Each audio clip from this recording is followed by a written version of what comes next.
మీనము వారి కనుక చూసుకున్నట్లయితే మీకు గురువు వక్రత్యాగం అనేటువంటిది మీకు ప్రజెంట్ గురువు వక్రించి 4వ స్థానంలో ఉన్నాడు. వక్రగతి పోతుంది 11 మార్చి నుంచి జూన్ 1వ తేదీ వరకు 4వ స్థానంలో ఉంటాడు. తదుపరి పంచమ స్థానంలోకి వెళ్తాడు.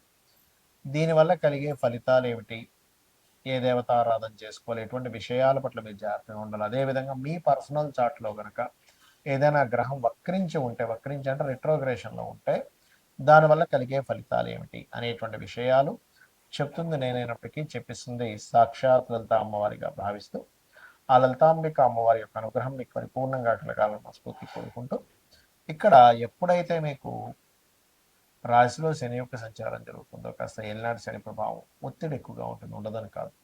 అయితే గురువు 4వ స్థానంలో వక్రత్యాగం అవుతుంది కాబట్టి మార్చి 11వ తేదీ నుంచి ఎప్పటి నుంచో పలానా కోర్స్ చేయాలి అని అనుకునేటువంటి వరకు ఆ కోర్స్ సంబంధించినవి కాస్త ముందుకు కదలడము, లేదంటే నేను పలానా వస్తువు కొందాం అనుకుంటున్నాను కొనగలుగుతారు, ఫలానా ఫ్యాక్టరీ పెట్టాలి, లేకపోతే ఫలానా దగ్గర నేను ఒక ఆఫీస్ పెడదాం అనుకుంటున్నాను, లేదా ఒక ఇల్లు కట్టుకుందాం అనుకుంటున్నాను, ఆల్రెడీ కట్టుకున్నటువంటి ఇంటికి పైన ఇంకో ఫ్లోర్ వేద్దాం అనుకుంటున్నాను, ఇవన్నీ కూడా జరుగుతాయి. కాకపోతే ఇక్కడ గురువు అయినందుకు ఏమవుతుంటుందంటే కొంచెం ఉన్న ధనం కంటే, ఉన్న ఎక్స్పెక్టేషన్స్ కంటే ఇంకొంచెం ఎక్స్ట్రాగా తీసుకెళ్తూ ఉంటారు. కాబట్టి ఈ యొక్క విషయంలో కాస్త చూసి ఆలోచించి నిర్ణయం తీసుకుంటూ ఉండాలి, గుర్తుపెట్టుకోండి. అలాగే మరొక విషయం ఏంటంటే ఇక్కడ పంచమ స్థానంలో గురువు వెళ్ళినందుకు అక్కడి నుంచి ఏమవుతుందంటే సంతానం కోసం చేసే ప్రయత్నం కొంత ఫలిస్తుంది. స్ట్రెస్ కూడా ఉంటుంది సంతానం విషయంలో, ప్రేమ వ్యవహారాల విషయంలో కూడా కొంత స్ట్రెస్ ఉంటుంది.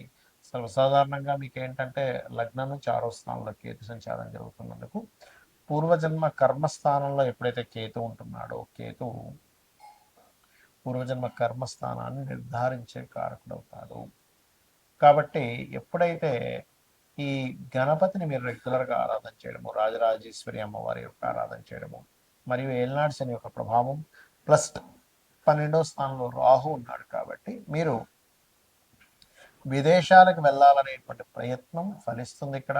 కాకపోతే రాశిలో శని ఉన్నందుకు విదేశాలకు వెళ్ళేటువంటి ప్రయత్నం మీరు ఫలించాలి అంటే మీరు రెగ్యులర్గా రోజుకి 2 సార్లు హనుమాన్ చాలీసా చేసుకోండి.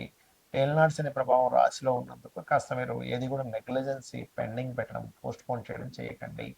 ఎక్కువగా నిద్రపోకండి. యువకులు, చిన్నపిల్లలు, బాగా ఏజ్డ్ పర్సన్స్, అదేవిధంగా స్త్రీలకి ఇబ్బంది ఏమీ లేదు. ఇక మీరు నిత్యము కూడా కాస్త నువ్వులు దానంగా ఇవ్వడము, గోవులకు బెల్లం తినిపించడం చేయండి, అన్ని విధాలు బాగుంటుంది. అయితే మీ యొక్క పర్సనల్ చార్ట్లో ఏదైనా ఒక గ్రహం వక్రించింది అనుకోండి, అసలు మనకి మొత్తం 9 గ్రహాలలో అంటే రవిచంద్రులు ఎప్పుడు వక్రించవు, రాహుకేతువులు ఎప్పుడు వక్రగతిలోనే ఉంటాయి. అయితే ప్రత్యేకంగా వక్రించేటువంటి గ్రహాలు ఏమిటి అని చెప్పి చూసుకున్నట్లయితే గురువు, శని, కుజుడు, బుధుడు, శుక్రుడు, ఈ 5 గ్రహాలు. మన పర్సనల్ చార్ట్లో వక్రగతి చెందిన గ్రహానికి నాడీ ఆస్ట్రాలజీలో, భృగునంద నాడీ ఆస్ట్రాలజీలో ఒక విశేషమైనటువంటి అర్థం చెప్పారు. దానికి ఏమిటది? గురువు వక్రించాడు ఉదాహరణకి అంటే జీవుడు తను ఉన్న ప్రదేశం నుంచి మారుతాడు ఒకటి.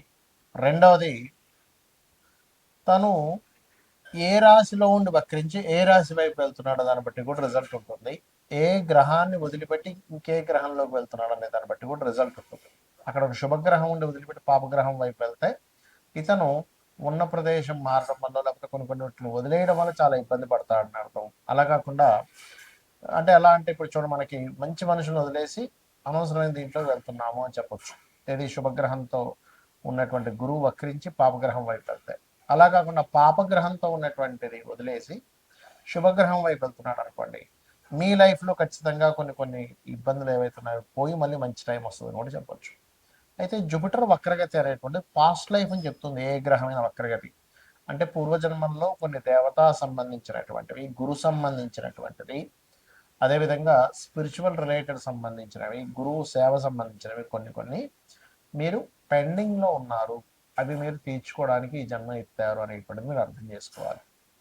ఇక అంటే ఎవరికైనా గైడింగ్ చేయడం అనుకోండి, టీచింగ్ చేయడం అనుకోండి, ఇవన్నీ కూడా అనుకోండి.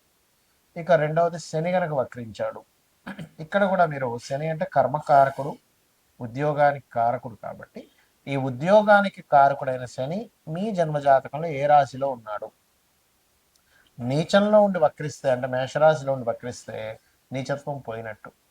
తులారాశిలో ఉండి వక్రిస్తే ఉచ్చత్వం పోయినట్టు అనమాట.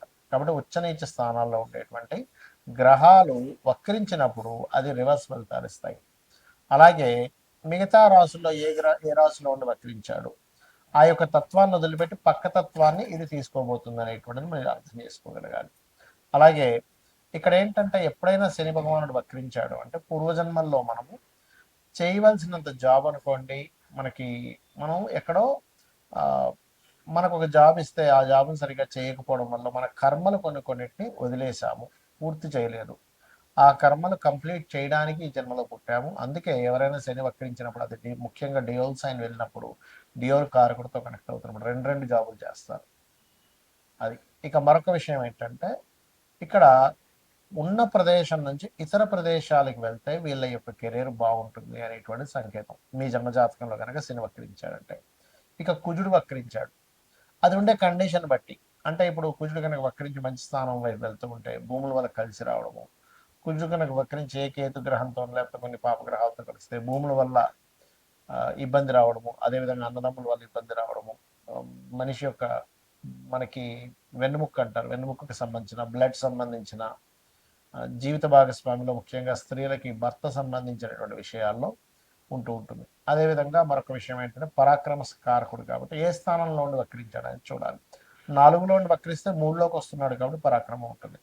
అంటే ఇక్కడ ఏంటంటే అది ఎన్ని డిగ్రీల్లో ఉండి వక్రించింది, ఏ నక్షత్రంలో ఉండి వక్రించింది, ఏ రాశిలో ఉండి వక్రించింది, వక్రించిన తర్వాత ఏ గ్రహాలు అనేది కనెక్ట్ అవుతుంది అనేది ముఖ్యంగా చూడాలి వక్రించిన గ్రహం మూలంగా.